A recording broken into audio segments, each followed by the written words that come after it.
Okay, we're gonna start by talking about something that doesn't get anywhere near enough attention. Tactical shoes. Okay, no offense to the dude, I kind of laughed. We're gonna just drop an overlay in here. When I was at the field last weekend, I saw a dude head to toe multicam, the helmet, the machine gun, like all decked out in all the fancy tactical gear, wearing a pair of bright white and orange sneakers. Frankly, hey, these sneakers will work. They're not ideal. These are my wife's pair of my wife's favorite running shoes. She doesn't know I stole them for this video, but hi, honey. A lot of airsoft players will start out with just a pair of sneakers. If it's what you got, go with it. The problems you'll have when you're using sneakers on rough terrain, if you're out in the woods or something, is you have a tendency, instead of your foot coming straight down like this, your foot's going to come down, hit the side of a rock, go sideways, and you're going to twist your ankle. As somebody who's twisted my ankle way too many times, hiking as a kid, paintball, airsoft, things like that, I don't recommend sneakers. When you've got the money, go buy a decent pair of boots. Next up, and once again, these are also my wife's because, frankly, her feet are small enough that I could get her cowboy boots to fit on the table instead of where mine were too long. Next option, cowboy boots. I've seen these used at a field a few times, not fancy ones like this. These are essentially glorified slippers. I love these. They're comfortable. Frankly, as a go grocery shopping shoe, as a work in the garden shoe, cowboy boots are amazing. They are as comfortable as slippers, and they just have some style with them. So these are awesome shoes. The problem is this upper has almost no support. Like, it's got support up to pretty much here. Essentially, as high as the sneaker has support, the cowboy boot has support. And then the top half of this boot is just leather that would fold right over if you step on something. So this top has no support to keep you from twisting up your ankle. So that's another. They look cool, but for practicality, if you're running around on uneven terrain, not a good option. Next thing, and I don't have a good example of these, a lot of people like short boots. Both of these pairs of boots I've got as examples are 8-inch boots. These are Danner Connects. As far as I know, these boots have been discontinued, which kind of makes me sad because I've gone through 7 different pair of these. I love those hiking boots. And these are Merrell Moab boots that I'm trying as a replacement for my poor Danners that I'll miss now that they're no longer made. A lot of people will do a 6-inch boot instead of an 8-inch boot. So the boot basically 2 inches shorter than this, covers your ankle, part of the back of your leg, and then cuts off kind of there. So this top piece I'm covering with my hand wouldn't exist. Depending on your ankles, that may be a good way to go. It'll be lighter. You have less, less weight to lift up every time you lift your foot. The flip side is you have slightly less support.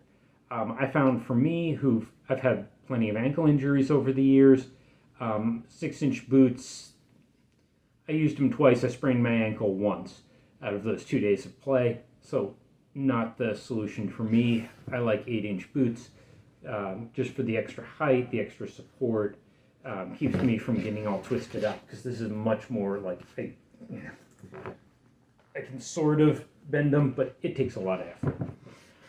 When it comes to buying a pair of boots, a couple things to consider. First, color. Black, tan, I haven't seen it make a difference. My wife thinks these look better. I really don't care.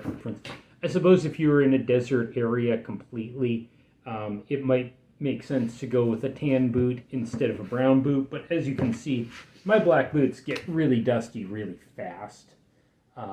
Like a 3-mile hike, and my black boots turn tan. Biggest thing you need to decide is, do you want boots that are waterproof or not? And if you go waterproof, you need to decide what kind of waterproofing. What's usually considered the best way to go for waterproofing traditionally has been Gore-Tex. That's a liner inside the boot that's a one-way waterproofing. So water on the inside of the boot should be able to come out through the Gore-Tex lining. So if your feet get sweaty, that sweat can come out of the liner, but water can't get into your boot. The problem with Gore-Tex liners in pretty much every boot I've had, the boots will last 10 months to a year. The Gore-Tex will start leaking after about 4 months. And some last a little longer, but in general, a good pair of boots is going to last you about a year if you actually use them. The tops will get ripped up. The soles, like this tread texture here, this pair actually isn't too bad. But if you look over here, like the tread just wears flat, and then you don't have good traction against what you're hiking on. The uppers rip.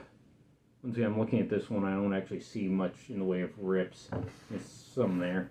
The waterproofing fails. The sole you can see starting to separate from the uppers. Like, if you actually use your boots, they will not last forever.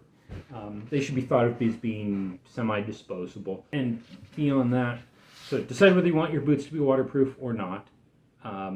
If you're in a really wet area, maybe you want waterproof.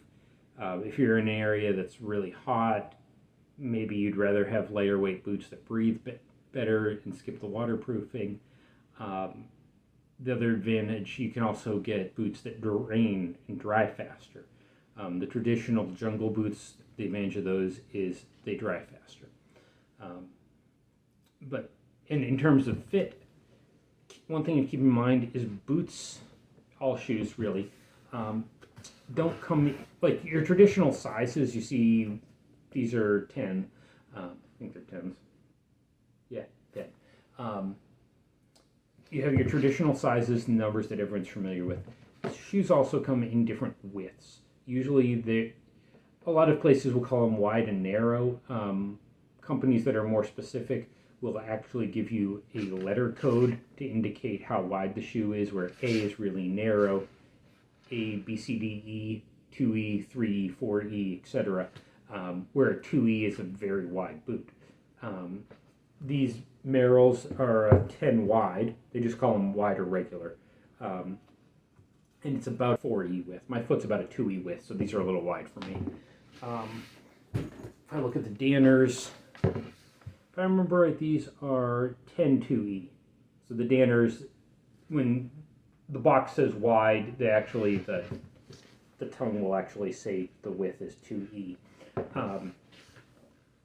But it's important to get the right width when you're buying shoes. You don't want to crush your foot. You have hot spots gripping here on the side.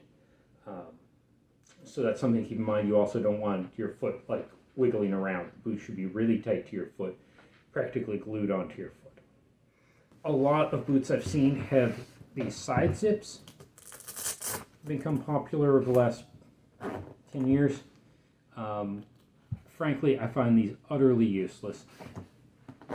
If you unzip the side zip, it's not loose enough that you can take the boot off without undoing the lacing, so you don't save a lot of speed by having the side zip.